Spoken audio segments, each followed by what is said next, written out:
It's countdown time. It is Tuesday before Turkey Day. Everyone's waiting for it, but we have some news to talk about. Mazda's diving into the EV pool. GM servicing Tesla, and Mr. Beast going to college. Everywhere I go, got it. The people really want to know who I am. He's like, all these middle schoolers been watching me for 7 years. I'm gonna take care of them. More than 7, man. He's about to flip. I can't wait to talk about that story because there are a few little details that I read up about on the side that's not in there. Did you know that yesterday, when the president, which it happens every year now for like 50 years or something, when he pardoned the United turkeys, States? yes, pardoned the turkeys. Yep. The names of the turkeys, catch this: Chocolate and Chip. You got it. Chocolate and Chip turkeys got pardoned yesterday for being. Who named those? Big. Listen, whoever named those, I know it wasn't the president. I know it was somebody on his staff, and I'm sorry to be a pessimist, but that's terrible. That's just messed up. I feel like they gave it to a 4-year-old. What do you want to name this turkey? You know how like you get kids to name stuff like chocolate. You want to name the turkey chocolate? Yep. Right. Yep. That's how I feel. So maybe you it was eat a pardoned turkey because it's okay. No, it got all weird. It got sideways. But that's, but they that's do my eat Turkey Day story for today. They do eat turkey at the White House though, or like for Thanksgiving dinner. Oh yeah, right. Yeah. What turkeys are those? It's a whole weird thing. They're like, well, what turkeys you are for those? Being fat, but we're Dude, gonna that's eat you. So that's just like a quintessential picture of politics in general across the board. Let's pretend we're going to pardon the turkeys, but really we're killing the turkeys and we're eating them in a couple of days. Oh man, we could go all day on that. It's so brutal. Oh, I'm excited because we have some new In the Dirt podcasts to release. In the Dirt is one of our podcasts where when we're on the ground and we're just talking to people, grabbing them, pulling them aside out of conferences or out of their store, and we're like, can you talk to us for like 5 to 10 minutes? And they reluctantly sometimes say yes, and then we get them. They're so we got, what did we drop? Kevin Fry, Brian Pash, Jason Monahan are all now available. So go to your podcast platform, search In the Dirt with a SOTU, and it's going to pop up. It's got a really sick. Here's the thing: at 1.5 times, these are like 6 or 7 minute episodes. It is not a ton of time, but you get some insights into the way that people are thinking, acting, moving, doing business, and I wouldn't miss them. They're just really good. They're easy. Like, they're actually many of our some of my favorite content. I know. I don't even listen to many of our podcasts because I'm a part of all of them, right? But I actually go back and listen to these because I'm like, there's something interesting back in there. So I do too. You should check them out too. Because of the speed of them, and like when we record like 10 at a time.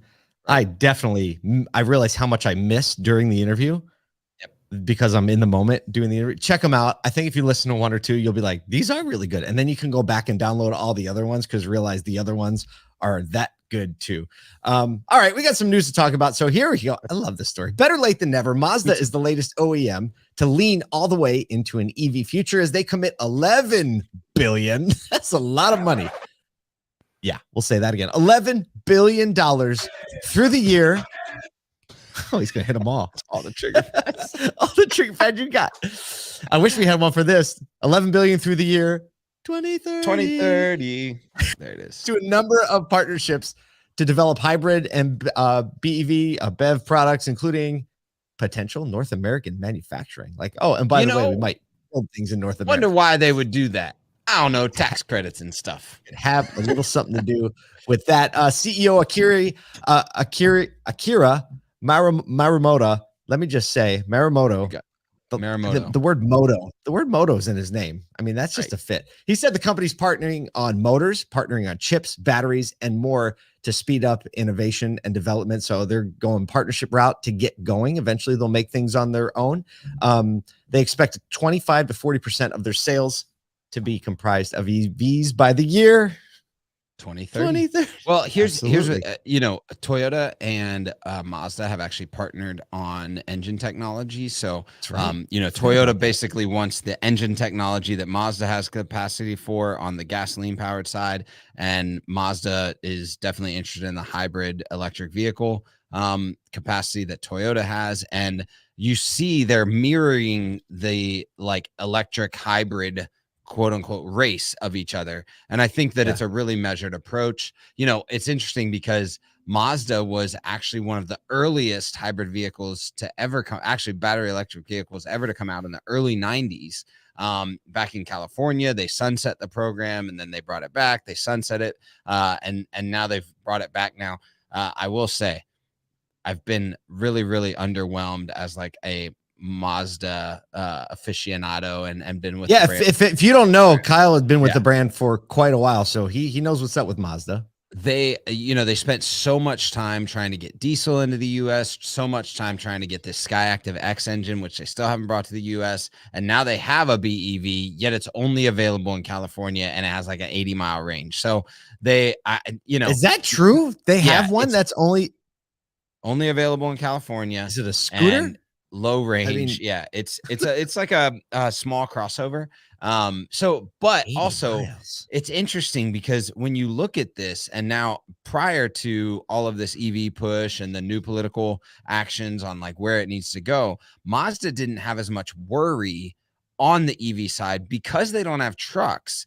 Their EPA averages are higher than any other manufacturer, right, because they only have crossovers and cars. And so they were just way ahead. Their engine technology had a higher mile per gallon than anybody else. And so they kind of got behind on the EV race because they were so far ahead in the average EPA guidelines that were out that other manufacturers had to like work against with hybrids and EVs because of their trucks. So it's kind of this interesting place that they're in. But if I know anything about Mazda and Toyota and technology, guessing there's probably going to be a little bit of leapfrog in that like late 2020s. So similar to Toyota, they're taking a very measured approach to what they think the EV market will actually be, saying like they expect 60% of the market to still be combustion engines, and they say we have to respond flexibly.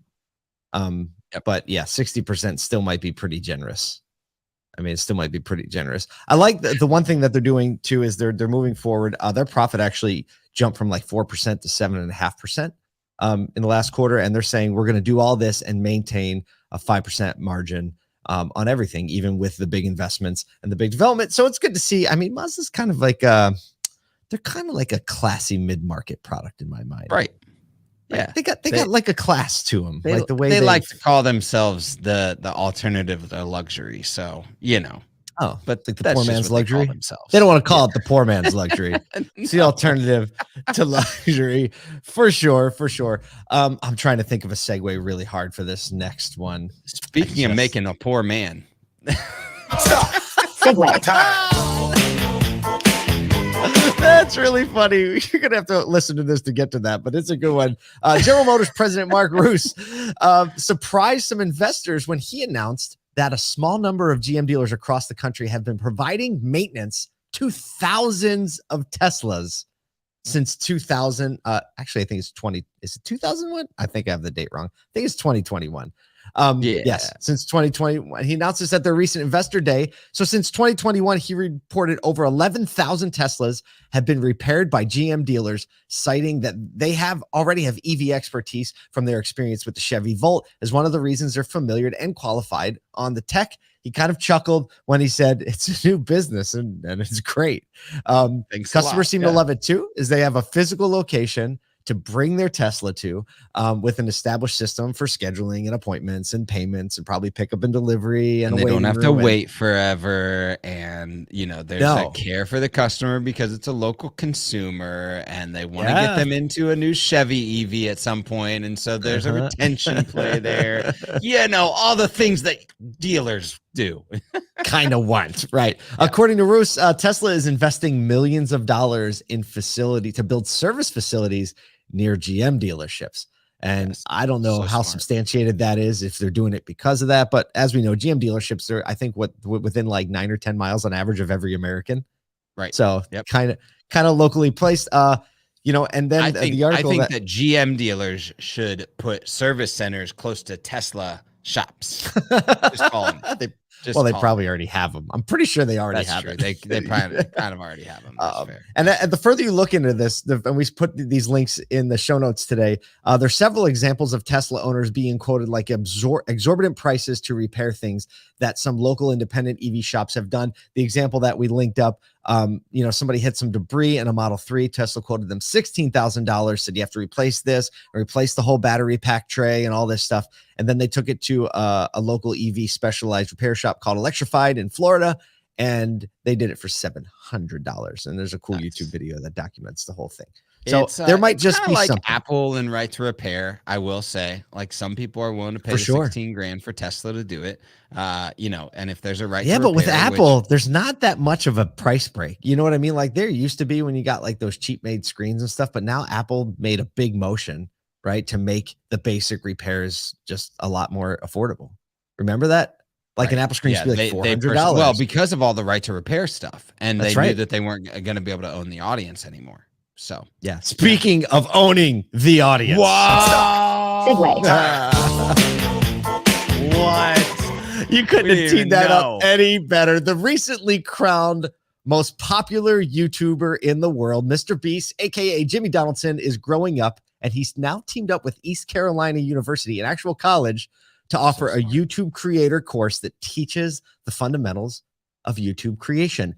And here's a hint. It just isn't running around with your phone and just shooting whatever you want to. There's a lot of strategy behind it. And the more you look, the more you see.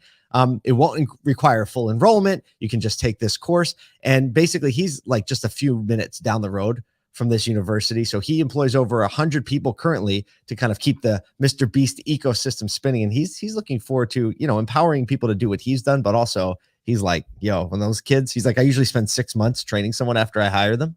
He's like, and the fact that I can like do this course with you and they can walk down the street. Yep. Plug them in. There you go. So smart. I think, you know what, Paul? We should start a course. Let's do a course. Actually, Northwood University, if you're paying attention, if anyone's listening, phone us. We'll do a content creators course. But don't leave a voicemail. Right there. But if you call, don't leave a voicemail because we'll never hear it. You have to send a text message. Please text. No, actually thinking like reading. I should just put on my voicemail. If you leave a voicemail, it's been nice to hear from you. I'll never hear it. Please send me a text message. Unfortunately, the spammers are figuring it out and they're all sending me text messages now. But this really highlights this sophistication and growing up of like professional YouTube. I mean, Jimmy Donaldson, I think he's 23 now, but he's been doing this since he was 13. And if you listen to like his interview with Joe Rogan, it just painstakingly obsesses over the details of these YouTube videos. But he's tapped into something that is a viable living for people. And even in automotive, we just saw this, Kyle. Automotive is starving for content creators. Well, I mean, everybody's kind of starving for content creators. You have to look at the time and dedication that Mr. Beast and his team puts in to things like templates, graphics, cover thumbnails, photos, thumbnails, planned shoots, hashtagging, planned shots, all of the things that go in to creating content that wins. It, like we like to say all the time, like all you need is an iPhone, all you need is a lot. And yes, it's a target rich environment to get started. But that's to get started, to like really become an expert, to really push in, to move your market, to gain market share via content creation. You have to be a student. Like people are taking college courses for this stuff now. It's that important to be a content creator that is richly studied in the platform of your choice. And so thinking about that as any business right now, like if you want to win the organic game and the long tail game of a following of people that are attached to your brand, the only way is to have dedicated people that are students of their craft. And Mr. Beast is proving that theory with this type of course. Genius. You know what else he proves? That there's not an immediate ROI. There's not. Right? He's been doing this for 10 years. A funny story. His mom really wanted him to go to college. And so he enrolled in college and literally got zeros. He showed up and he would sit in his car and edit videos And he was like, by the time my mom finds out I have zeros, I have to be making enough money as a YouTuber to move out of the house. So he started making $1,000 a month. So he moved out. But his mom's pretty cool. They have a great relationship now, as you can imagine. So there you go. I hope that's a little dose for your Tuesday. Kyle, I feel better already. I feel like, oh man, I got it all lifted me up. It was ready. We're loose. Gotta limber up because we gotta eat some turkey in just a couple days.